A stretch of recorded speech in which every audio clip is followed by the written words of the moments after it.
আচ্ছা, এখন তোমাদের আমি যে টপিকটা আজকে পড়াবো ডিএসই হিস্ট্রি, তোমাদের রয়েছে 6 মার্কসের আমি যে সাজেশনগুলো দিয়েছিলাম সেই সাজেশন থেকে অতি গুরুত্বপূর্ণ একটা টপিক আমি পড়াবো আজকে। সেটা হলো discuss the main features of the education policy introduce in Japan after the restoration. এটা ডিএসই 2 এর 6 মার্কসের জন্য খুবই গুরুত্বপূর্ণ এই প্রশ্নটা। ঠিক আছে, তোমাদের সাজেশনে মেবি 14টা দেওয়া আছে 6 মার্কসের প্রশ্ন, তাই তো? 14টা দেওয়া আছে তো? কত? 16টা 6 মার্কসের। আচ্ছা, এই পেপারটা থেকে একটু বেশি পড়তে হবে। তো এই মানে প্রত্যেকটা টপিকগুলো সম্পর্কে আলোচনা করব। তার মধ্যে আমরা লাস্ট ক্লাসে মেবি আলোচনা করেছিলাম, কি নিয়ে আলোচনা করলাম এর আগে? Manchurian crisis. আর এখন তোমাদের সঙ্গে আলোচনা করব discuss the main features of the educational policy বা education policy introduce in Japan after the restoration. মানে জাপানের রেস্টোরেশনের পরে যে শিক্ষা ব্যবস্থা, সেই শিক্ষা ব্যবস্থার ক্ষেত্রে কি কি পরিবর্তন নিয়ে এসেছিল জাপান এবং কি কি বৈশিষ্ট্যগুলো ছিল সেই নিয়ে আজকে আলোচনা করব। দেখো, মেইজি যুগে শিক্ষাক্ষেত্রে একটা বৈপ্লবিক পরিবর্তন সাধিত হয়েছিল। মেইজি শাসকরা, জাপানের যে মেইজি শাসক ছিল, সেই মেইজি শাসকরা সঠিকভাবে উপলব্ধি করেছিলেন যে জাপানকে যদি আধুনিক রাষ্ট্রে পরিণত করতে হয় তাহলে সবার প্রথমে মানুষকে এডুকেটেড করে তুলতে হবে। অর্থাৎ এডুকেশন বা শিক্ষাটা হচ্ছে মাস্ট। শিক্ষার সংস্কার না করতে পারলে বা শিক্ষাক্ষেত্রে সংস্কার করতে না পারলে জাপান কখনোই আধুনিক হতে পারে না। এটা কিন্তু মেইজি শাসকরা অনুভব করেছিল। যার জন্য জাপানিরা কিন্তু এই শিক্ষাটাকে, যে জাপানের যে শিক্ষাটা ছিল সেই শিক্ষাটাকে আধুনিক করার কথা চিন্তা ভাবনা করেছিল। দেখো জাপান কত স্ট্রং একটা কান্ট্রি। জাপানকে আমরা বলি ভূমিকম্পের দেশ। এবার জাপানে ভূমিকম্প হয়ে একটা সময় সমস্ত ঘর বাড়ি সব ভেঙে চুরমার হয়ে যেত, জাপান আবার গড়ে তুলতো।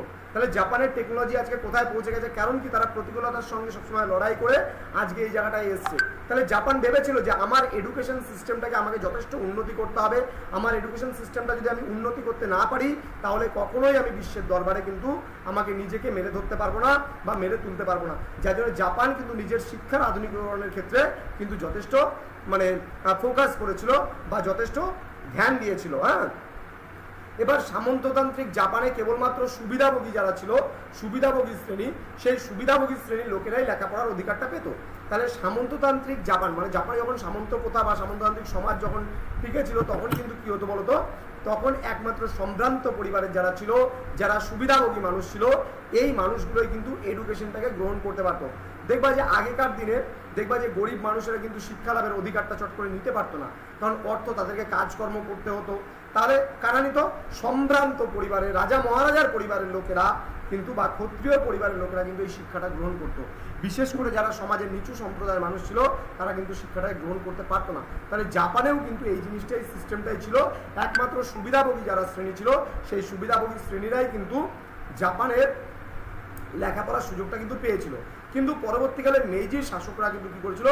এই ঐতিহ্যটাকে ভাঙতে চেয়েছিল। ভেবেছিল যে শুধুমাত্র যে সম্ভ্রান্ত পরিবারের ছেলেমেয়েরাই যে পড়াশোনাটা করবে এমনটা কিন্তু নয়।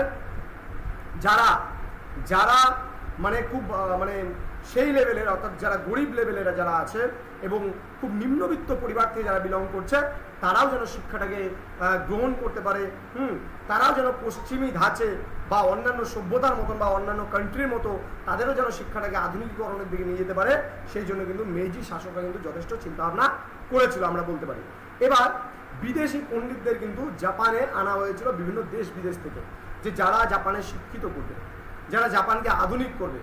এখন আমাদের সেন্টারে আমরা যে টেকনোলজিটা ইউজ করি সেই টেকনোলজি কিন্তু আমাদের একজন সেট আপ রেডি করে দেয়, এবং আমাদের টেকনোলজি এই কাজগুলো করার জন্যই থাম্বনেল থেকে শুরু করে টেকনোলজির পার্টগুলো দেখার জন্যই কিন্তু আলাদা টিচার আছে একজন, যে টেকনোলজির পার্টগুলো দেখে, কোথায় কি প্রবলেম আছে না প্রবলেম আছে এই সমস্ত জিনিসগুলো দেখে, যার জন্য কিন্তু আলাদা টিচার আছে।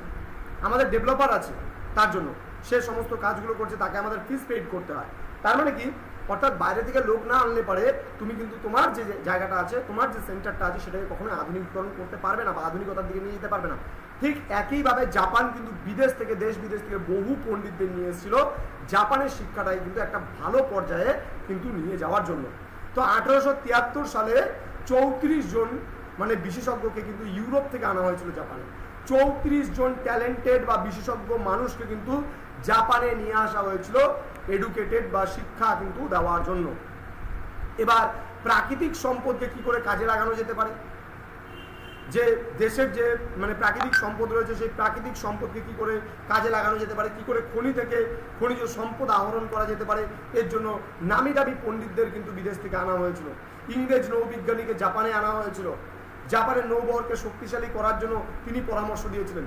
দেখবে যে বিভিন্ন টিমে দেখবে যে যখন তোমরা অনেকেই দেখো আইপিএল, এখন বর্তমানে অনেকেই দেখো, এবং আইপিএল খেলায় কী হয়, বিভিন্ন কোচ থাকে এবং সেই কোচরা কিন্তু দেশ বিদেশের বিভিন্ন জায়গা থেকে কিন্তু তারা বিভিন্ন খবরাখবর কিন্তু প্রদান করতেছে, ঠিক আছে, বিভিন্ন খবরাখবর কিন্তু দেশ বিদেশ থেকে কিন্তু প্রদান করতেছে। এবং এই খবরাখবর কিন্তু আমরা কিন্তু মানে কি বলবো, এই যে কোচগুলো আছে মানে তাদেরকে মানে তাদের মতন করে তাদেরকে ট্রেন করতেছে। তাহলে আজকে কোচ নিয়ে আসার কেন প্রয়োজন? কারণ ওই টিমটাকে কোচই কিন্তু শেখাবে কীভাবে খেলতে হবে, কীভাবে কী করতে হবে, কে আগে ব্যাটিং যাবে, কে পরে ব্যাটিং যাবে, কে আগে বল করবে, কে পরে বল করবে, কীভাবে বল করবে, বোলিং কোচ থাকে, ব্যাটিং কোচ থাকে, ফিল্ডিং কোচ থাকে, এভাবে কিন্তু বিভিন্ন কোচ থাকে। তো ঠিক একইভাবে জাপানের যে মানুষগুলো আছে তারা যেন আধুনিক মানে সভ্যতার দিকে পা বাড়াতে পারে, যার জন্য দেশ বিদেশ থেকে কিন্তু বহু পণ্ডিতদের কিন্তু জাপানে নিয়ে আসা হয়েছিল এবং তাদের পরামর্শ কিন্তু জাপান কিন্তু গ্রহণ করতো। এবার জাপানে কিন্তু এই যে শিক্ষাটা চালু হয়েছিল, এই শিক্ষাটা কিন্তু 3টা স্তরে চালু হয়েছিল: প্রাথমিক বিদ্যালয়, মাধ্যমিক বিদ্যালয় এবং বিশ্ববিদ্যালয়। এই ত্রিস্তর শিক্ষা ব্যবস্থায় কার্যকর করার জন্য কিন্তু জন সারে নামে এক পণ্ডিতকে আমেরিকা থেকে আনা হয়েছিল। তাহলে ভাবো ত্রিস্তর ত্রিস্তর শিক্ষা ব্যবস্থা জাপানে কিভাবে কার্যকরী হবে, সেই জন্য মার্কিন যুক্তরাষ্ট্র থেকে আমেরিকা থেকে লোক নিয়ে আসা হয়েছিল। তাহলে হায়ার করে লোক নিয়ে আসা হয়েছিল, ভাবো কোথার থেকে। তাহলে জাপানের শিক্ষা এত আধুনিকীকরণ হবে না কেন, এত উন্নতি হবে না কেন, তাই না? তো বলছে বালক বালিকারা 6 বছর বয়সে শিক্ষা শুরু করবে। বলা হয়েছিল বালক বালিকারা 6 বছর বয়স হলে পরে তারা শিক্ষাটাকে শুরু করবে এবং প্রাথমিক বিদ্যালয়ে তারা 6 বছর পড়বে, মাধ্যমিক বিদ্যালয়ে তারা 5 বছর পড়বে এবং কলেজে তারা 3 বছর পড়বে এবং বিশ্ববিদ্যালয়ে আবার 3 বছর তারা পড়বে। তাহলে ভাবো কি বলছে, প্রাথমিক বিদ্যালয়ে তারা 6 বছর পড়বে, মাধ্যমিক বিদ্যালয়ে তারা 5 বছর পড়বে,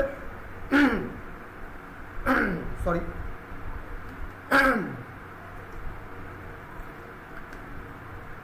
আচ্ছা, প্রাথমিকে তারা পড়বে 6 বছর, মাধ্যমিকে পড়বে 3 বছর, 5 বছর।